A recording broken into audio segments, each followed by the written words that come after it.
இந்த அற்புதமான வாய்ப்பு கிடைச்ச அனைவருக்கும் நம்ம எல்லாமே பாக்கியசாலி தான். ரைட்டுங்களா? அவங்க சொன்ன மாதிரி யாரோட கால் இங்கே படணுமோ அவங்களுக்கு தான் படும். எல்லாருக்கும் வாய்ப்பு அமையாது. பணம் இருக்கலாம், நேரம் இருக்கலாம், உடலில் வலிமை இருக்கலாம், நல்ல ஆரோக்கியம் இருக்கலாம். யாருக்கெல்லாம் இங்கே ஏஜி வச்சுருக்கோ அவங்க தான் இங்கே வர முடியும். இது ஏதோ வார்த்தையாக சொல்லுங்க, அனுபவத்துலேருந்து சொல்கிறேன். ரைட்டுங்களா?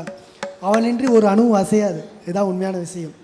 அந்த புரியல் எப்போ வரும்னா தியானம் பண்ண தான் வரும். அனைத்தும் நன்மைக்கு தான். எது நடந்தது நன்றாக இருந்தது, எது நன்றாக நடக்கும், எது நடக்க போது நன்மையாக இருக்கும். நம்ம எப்போ பார்த்தா பயந்துனே இருக்கும். ஸோ இதுக்கெல்லாம் விடிவு காலம் இந்த தியானம். இந்த தியானத்தை பிடிச்சாவே எல்லாமே தெளிவாக வரும். ஸோ அதனால் எல்லாம் நம்ம தியான ஃபேமிலி எல்லாம் ஒன்றா சேர்ந்துருக்கோம். இதே மாதிரி நிறைய இடத்துல நிறைய நிகழ்ச்சி நடக்கணும். அந்த மாதிரி 2033க்குள்ளே தமிழ்நாடு ஃபுல்லாக எல்லாம் வரணும் தான் எல்லாரோட எண்ணம்.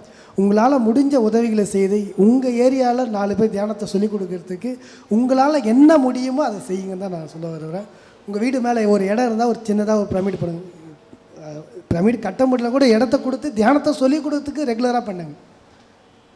ஒரு சின்ன பிரமிடாவது வாங்கி வீட்டில் வைங்க. இப்போ அது அற்புதங்கள் செய்யும். இப்போ பார்த்தீங்கன்னா பாலகிருஷ்ணன் சார் இப்போ பார்த்தீங்கன்னா அவர் பார்த்தீங்கன்னா பிரமிடை பற்றி கேட்டு பிரமிடை பார்த்து அவராக ஓனாக ஒரு பிரமிட் செய்து இப்போது காரில் மாட்டி வச்சுருக்காரு. எனக்கு ஆச்சரியமாக இருக்குது. அவர் தலைக்கு மேலே காரில் அவர் பிரமிடு இருக்குது. அது நம்ம ஈஸ்வரா பிரமிடில் எப்படி இருக்குமோ அதே மாதிரி செய்து வச்சுருக்காரு. அந்த ஸ்ரீ சக்கரெல்லாம் போட்டு அது பார்த்திங்கன்னா அவருக்கு தலைக்கு தலப்பா போன்ற மாதிரி, அதாவது தலைக்கு தலப்பாவோடு போகிற மாதிரி பெரிய பெரிய சின்ன சின்ன இன்சிடென்ட்லாம் அவர் காப்பாற்றப்பட்டு சொல்கிறார். அவர் அனுபவத்தில் சொல்கிறார்.